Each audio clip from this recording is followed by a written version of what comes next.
Hello viewers, this is Neha Sam. Welcome back to my channel. ఈరోజు మనము ఇన్స్టెంట్గా bagara rice ఎలా రెడీ చేసుకుందామో చూద్దాం. ఇది చాలా టేస్ట్గా ఉంటుంది.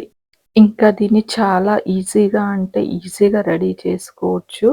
ఇప్పుడు మనం ఒక ప్యాన్ పెట్టుకుందాం. అందులో కొద్దిగా ఆయిల్ వేసుకోవాలి.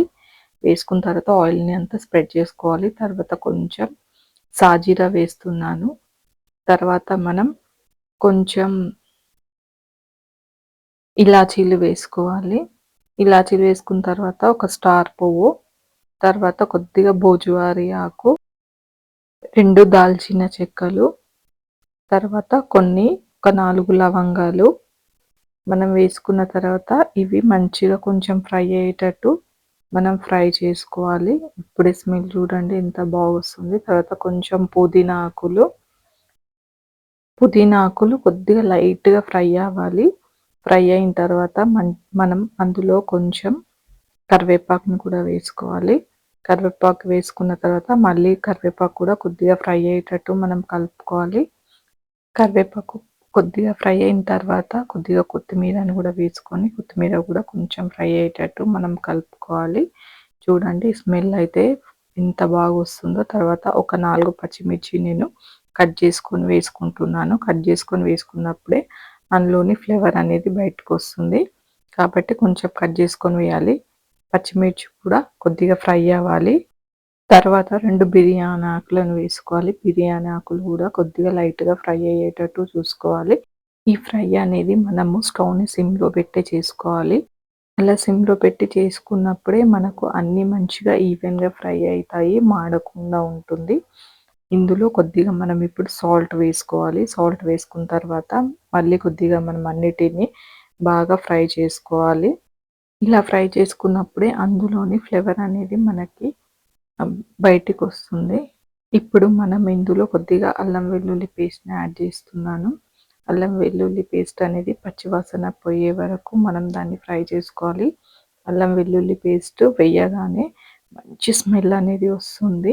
ఒక 2 మినిట్స్‌లో మనము ఈ రైస్‌ని రెడీ చేసుకోవచ్చు. మనము దీన్ని ఒక 1 మినిట్ అలా వదిలేయాలి. అప్పుడు ఆయిల్‌లో బాగా అది ఫ్రై అవుతుంది. తర్వాత ఇందులో నేను కొద్దిగా వాటర్ వేస్తున్నాను.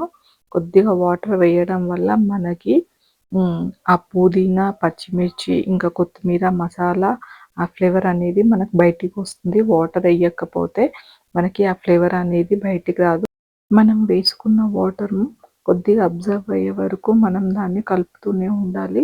అదనేది మనకి గ్రేవీలాగా థిక్‌గా వస్తుంది. అప్పటి వరకు మనం దాన్ని కలుపుతూనే ఉండాలి. ఇప్పుడు మనం ఇందులో రైస్‌ని వేసుకోవాలి. ఈ రైస్ నేను ముందే ప్రిపేర్ చేసి పెట్టుకున్నాను. మనం అప్పుడే వండిన రైస్ కాకుండా ఇంకా మార్నింగ్ మిగిలిపోయిన రైస్ ఉంటుంది గదా! దాంతో కూడా మనం దీన్ని ప్రిపేర్ చేసుకోవచ్చు. రైస్‌ని మనం బాగా అంతా మిక్స్ అయ్యేటట్టు బాగా కలుపుకోవాలి. ఈ రైస్ అనేది మనం ఎంతో సింపుల్‌గా ప్రిపేర్ చేసుకోవచ్చు. ఈ రైస్ మనకు ఏ కర్రీతో తిన్నా గూడా చాలా బావుంటుంది. ఇంకా లంచ్ బాక్స్‌లోకైతే ఇంకా సూపర్‌గా ఉంటుంది. ఇప్పుడు మనం లాస్ట్‌లో కొద్దిగా కొత్తిమీరని యాడ్ చేసుకోవాలి. కొత్తిమీరని యాడ్ చేసుకున్న తర్వాత మనం కొద్దిగా పుదీనాను గూడా యాడ్ చేసుకోవాలి. అంతే, ఇంత సింపుల్‌గా అయిపోయే ఇన్‌స్టంట్ బగారా రైస్ ఎంతో టేస్టీగా ఉంటుంది. మీరు ఒకసారి ట్రై చేసి చూడండి. మనకు చాలా అంటే చాలా టేస్టీగా ఉంటుంది. ఇప్పుడు మనం ఒక ప్లేట్‌లోకి దీన్ని సర్వ్ చేసుకుంటే సరిపోతుంది. దీన్ని పిల్లలు కూడా చాలా ఇష్టంగా తింటారు. పిల్లలే కాదండి, మనం కూడా చికెన్‌తో తిన్నామంటే ఇంకా అదుర్సే. చికెన్ కాకుండా నార్మల్‌గా వేరే కర్రీ ఏదున్నా గూడా ఇదైతే సూపర్‌గా ఉంటుంది. చూసారు కదండీ instant bagara rice. Please like, share and subscribe my channel. Thank you.